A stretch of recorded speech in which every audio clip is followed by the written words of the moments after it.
يا مساء الفل حبايبي ومتابعيني واحلى متابعين في الدنيا، يا مساء الهنا والسعاده على قلوبكم. ايه رايكم في الاكله اللي في القلب دي بتنزل في القلب على طول يا جماعه، مش في المعده.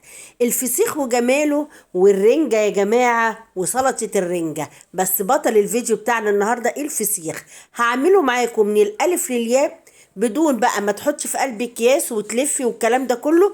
طريقه جديده وحصريا عند زوزو. كملي الفيديو معايا للاخر علشان تتفرجي على الطريقه، ويا ريت لايك كتير كتير وشير علشان كلنا نستفيد من بعض. وحاجه كده احنا عاملينها ببيتنا وبدون اي تكلفه، ولا هتجيبيه غالي ولا اي حاجه، ومش عايز غير شويه ملح وشطه وكركم.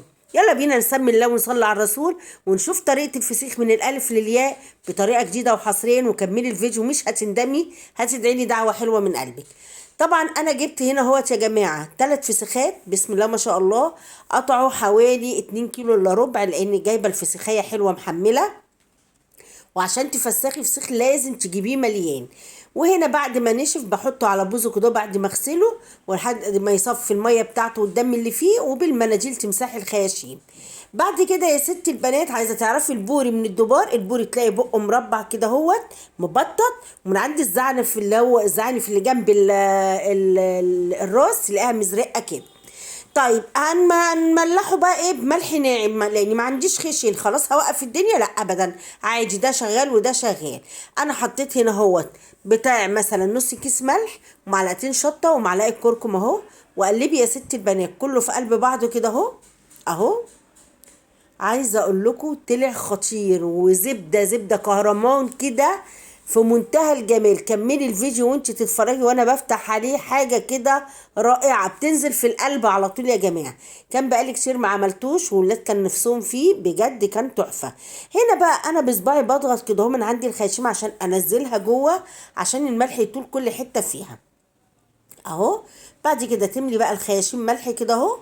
وهجيب كيس واحد فقط لا غير، الفسيخ هيتحط في كيس واحد فقط لا غير. وكملي الفيديو وانت تشوفي الطريقه جميله ازاي.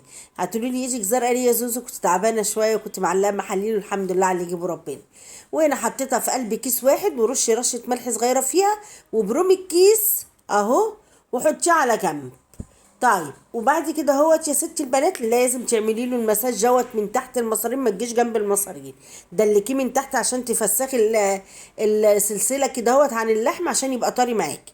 وهنا برضو في الخياشيم بتاعتي اهو هملاها هنا وهنا، وهجيب كيس واحد تاني واروح حاطه برضو الفسيخايه بتاعتي فيه اهو يا ست البنات اهو. وهلف. تعالي بقى هاتي علبة بقى، هي دي البطلة بقى بتاعتنا. شوية ملح مفقوع على العلبة حطيها، ورصي أول فسيخية وادي تاني فسيخية وادي تالت فسيخية أهو. ورشي شوية ملح من فوق وغطيه كويس جدا بكيس بلاستيك كده اهو. وبعد كده هاتي الاسترتش راب بتاعك وروحي مقفلة العلبة عشان ما يخشهاش أي هوا اهو، ولا اكياس ولا مش اكياس ولا الكلام ده. وغطي وحطي كيس تاني وبرده بالاسترتش راب بتاعي، واروح مقفله بقى العلبه كده هوت خالص من كل ناحيه علشان ما يطولهاش اي هوا نهائي اهو. وتسيبيها بالظبط 10 ايام وتفتحي عليها وتفرجوا على جمال الفسيخ. هنا انا خلصت خلاص بقى يا ستي البنات، انت وهي سبتها 10 ايام. انا بغلفها كويس بالاسترتش لاب كده عشان اضمن ان مفيش هوا داخل لها نهائي. طيب بعد ما خلصت بقى يا قمرايا 10 ايام، وتعالى بقى عشان افتح عليك ونشوف الجمال. وهنا فتحت بقى كده اهو العلبه اهو، وهوريكم الجمال يا جماعه، الله اكبر الله اعظم.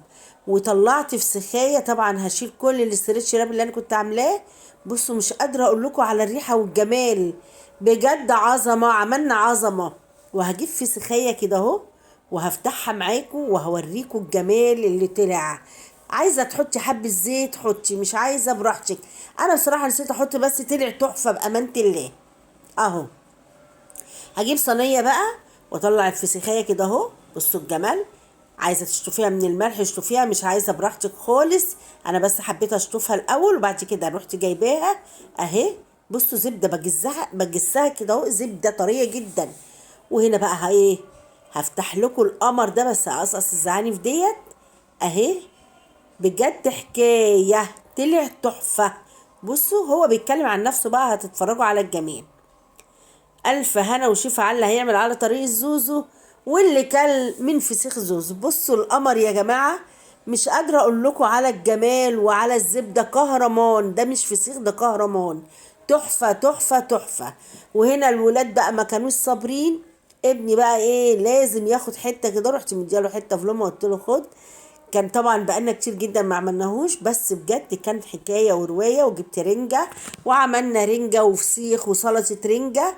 بجد يا جماعه اعملي على الطريقه دي بقى، ولا اكياس ولا اي حاجه.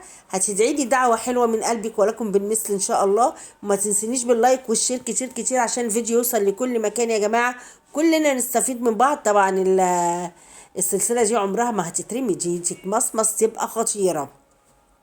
وهنا بقى جهزت الاكله كلها اهو. الفسيخ، وده كان الفسيخ بتاعي بقى بقيته اهو في قلب العلبه اهو. بصوا الجمال، مش قادره اقول لكم على الجمال. وهنا بقى يا جماعه كان الفسيخيه بتاعتي كانت تحفه. والسلام عليكم ورحمه الله.